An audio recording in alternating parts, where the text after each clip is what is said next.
Hi everyone, welcome back to A Smart Academy. First of all, I'm hoping that you have already subscribed to the channel, and if you have not, please do subscribe to the channel and like the video. I have posted many means level video there of quant section, okay, and there is DI of pre-level, there is a puzzle, okay, a video on puzzle on prelims basis. I hope you are following our videos. Okay, so let us begin with the today's current affairs. So the first news is Niti Aayog in collaboration with RMI released a report that is okay towards a clean energy economy. ठीक है, तो नीति आयोग और RMI ने मिलकर एक report release की है जिसका नाम है towards the clean energy economy.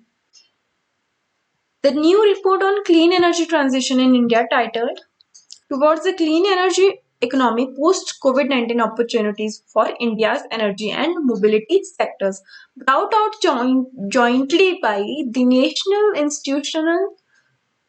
Institution for Transforming India, that is Niti Aayog, and the Rocky Mountain Institute, that is RMI, to support India's clean energy future.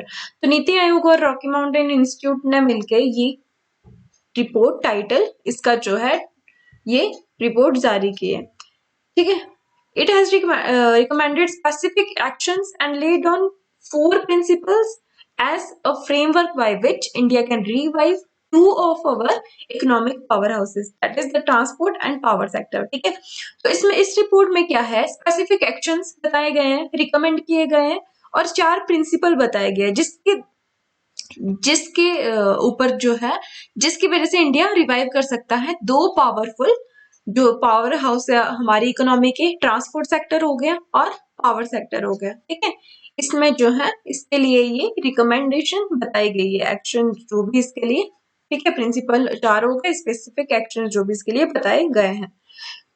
ठीक, from the covid effect that has impacted their demand and supply. ठीक है, तो जो transport और power sector की demand और supply में impact हुआ था कोविड-19 की वजह से, जो हो रहा है इम्पैक्ट. ठीक है, तो पोस्ट कोविड-19 अपॉर्चुनिटीज क्या उन सेक्टर्स के लिए हो सकती है, उसके लिए स्पेसिफिक एक्शंस और 4 प्रिंसिपल्स फ्रेमवर्क यानी कि फ्रेमवर्क उनको किया गया है. ठीक है, तो इससे क्या हो सकता है, इंडिया के ट्रांसपोर्ट सेक्टर में 1.7 गीगा टन की सेव हो सकता है. ठीक है, of cumulative carbon dioxide emission का, and avoid about 600 million tons of oil equivalent in fuel demand by 2030. ठीक है, और 600 मिलियन टन की ऑयल इक्विवेलेंट डिमांड फ्यूल की जो है अवॉइड कर सकते हैं हम इतना.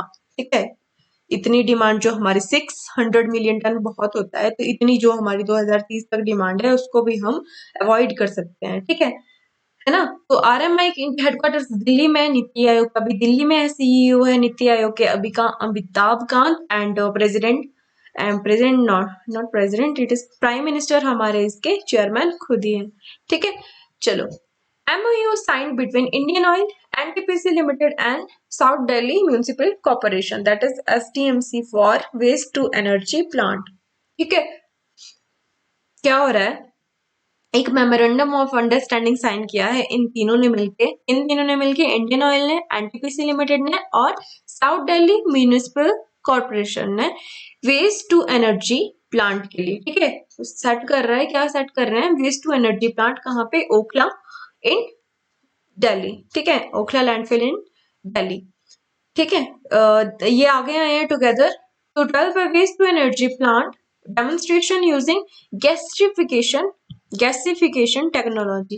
कौन सी technology, gasification technology at Okhla landfill in Delhi. The gas generated from waste. ठीक है, जो वेस्ट से गैस जनरेट होती है वो हेल्प करेगी इंपोर्ट को कट डाउन करने में. किसका इंपोर्ट, पेट्रोलियम प्रोडक्ट्स का. और सेव करेगी वो प्रीशियस फॉरेन एक्सचेंज को सेव करेगी. ठीक है, और जो ये प्लांट है ये result in less emission and provide usable residues. ठीक है, तो जो अवशेष है उसका जो है यूजेबल, जो अवशेष होंगे वो इसके यूजेबल होंगे, ठीक है, और इमिशन में गिरावट आएगी। एनटीपीसी के हेडक्वार्टर्स है न्यू दिल्ली में, इंडियन ऑयल कॉर्पोरेशन के भी है न्यू दिल्ली में। एनटीपीसी के चेयरमैन एमडी है गुरदीप सिंह, ठीक है, एंड आईयूसी के चेयरमैन है श्रीकांत माधव वैद्य।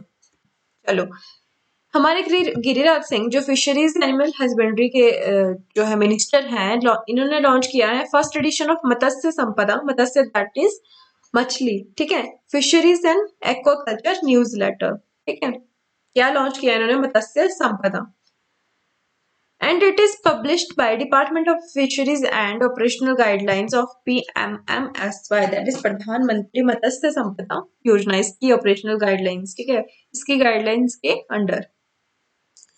गिरिराज सिंह फिशरीज के मिनिस्टर है, स्टेट के लिए है संजीव कुमार बलियान। एक ही क्वेश्चन बन सकता है, मत्स्य संपदा योजना कौन सी मिनिस्ट्री ने लॉन्च की है, या फिर गिरिराज सिंह ने कौन सी जो है लॉन्च की है, क्या कहते हैं इसे, कौन सी स्कीम या कौन सा न्यूज लेटर फिशरीज का लॉन्च किया है, फिशरीज के और एक्वाकल्चर न्यूज लेटर के लिए क्या नाम है उसका, मत्स्य संपदा। चलो, now HRD ministry launches world's first online BSc degree in programming and data science. तो हमारी HRD मिनिस्ट्री ने दुनिया का पहला ऑनलाइन BSc डिग्री, ठीक है, किसमें, प्रोग्रामिंग एंड डाटा साइंस में लॉन्च किया है IIT मद्रास के साथ मिलके, ठीक।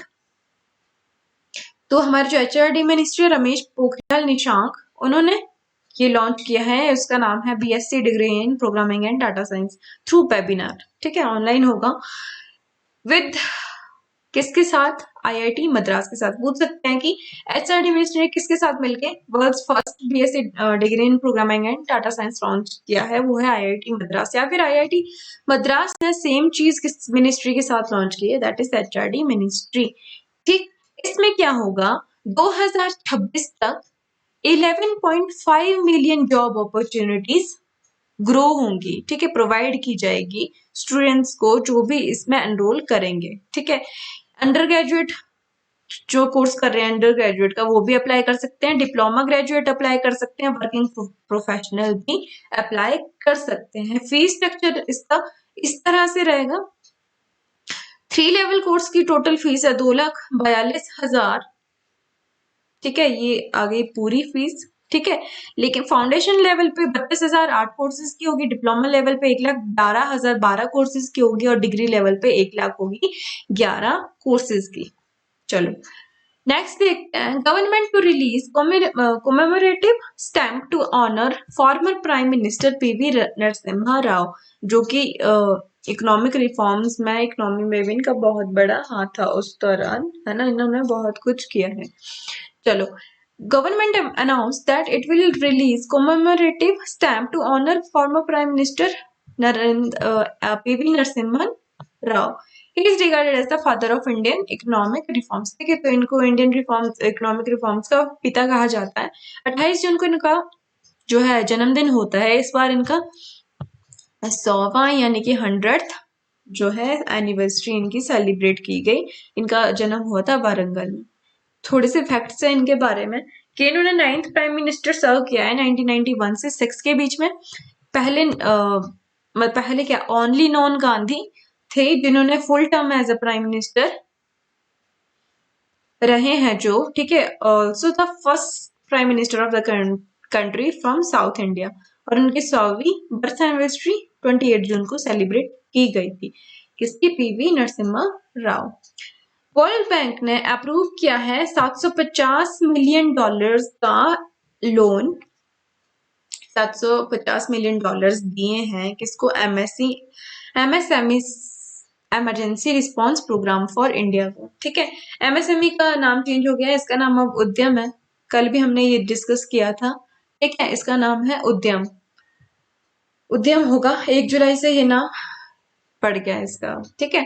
कोविड-19 की क्राइसिस की वजह से MSME में जो भी इम्पैक्ट पड़ा था उसके लिए वर्ल्ड बैंक ने $750 मिलियन ये दिए हैं। ये दिए जाएंगे IBRD के द्वारा, ठीक है, ये लोन IBRD के द्वारा दिया जाएगा, और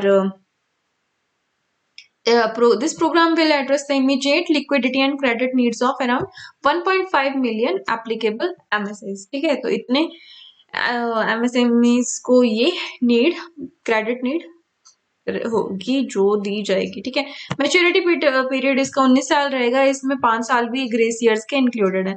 ठीक है, 5 साल इसमें ग्रेस ईयर्स के हो गए, तभी जाके ये 19 साल बन गए।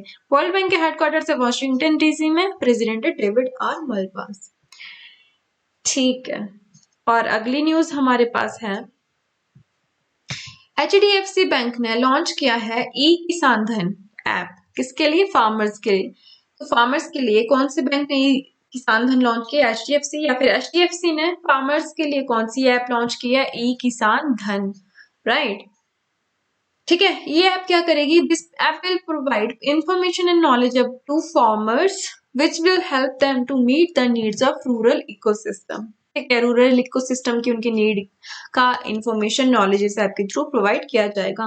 और इस ऐप के थ्रू बैंकिंग सर्विसेज, ठीक है, और उनके एग्रीकल्चर के लिए जो भी सर्विसेज होती है बैंकिंग की, या फिर जो भी इंफॉर्मेशन है, वो इस ऐप के जरिए उनको एक्सेस कर सकते हैं वो लोग। ठीक है, अपने मोबाइल फोन से। Also it will provide user information in regard to new government schemes and way to access them. ठीक है, उनको कैसे एक्सेस करना है, कैसे उनका यूज करना है, और क्या क्या नई गवर्नमेंट स्कीम्स आई हैं, उसके बारे में भी ये जो ऐप है ई किसान धन ये जानकारी देंगी। ठीक है, HDFC के MD कौन है? आदित्यपुरी, हेडक्वार्टर से मुंबई महाराष्ट्र, चेयरमैन है दीपक एस पारेख। चलो, SAP India Private Limited rolls out Global Bharat Program. What? Global Bharat programme to digitalise MSME। तो MSME को डिजिटलाइज करने के लिए SAP ग्लोबल भारत प्रोग्राम लेके आया है। ठीक है, SAP इंडिया प्राइवेट लिमिटेड जो कि सब्सिडरी है Germany based enterprise technology firm की, उसने पार्टनरशिप किया है NASSCOM फाउंडेशन और UNDP के साथ और प्रथम इन्फोटेक फाउंडेशन के साथ ये प्रोग्राम बनाने के लिए। कौन सा? Global Bharat program. क्यों? To equip micro small and medium enterprises, that is MSMEs, by providing them access to global marketplace, digital skilling for the workforce and transforming business processes। ठीक है, बिजनेस प्रोसेस को transform करने के लिए, digital skilling के लिए, global market place को access करने के लिए ये प्रोग्राम लॉन्च किया है UNDP, NASSCOM, प्रथम इन्फोटेक फाउंडेशन और SAP ने मिलकर। SAP की लोकेशन है बेंगलुरु में, प्रेसिडेंट है Devdeep Sen Gupta.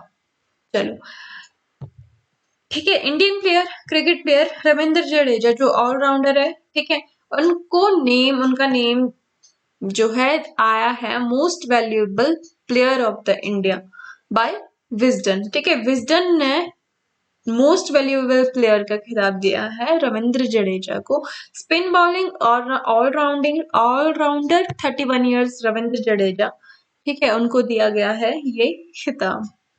Indian cricket team के कैप्टन और वाइस कैप्टन पता ही होंगे, Rohit Sharma, Virat Kohli being the captain. Okay, and BCCI के प्रेसिडेंट सौरव गांगुली और हेडक्वार्टर्स है मुंबई महाराष्ट्र में।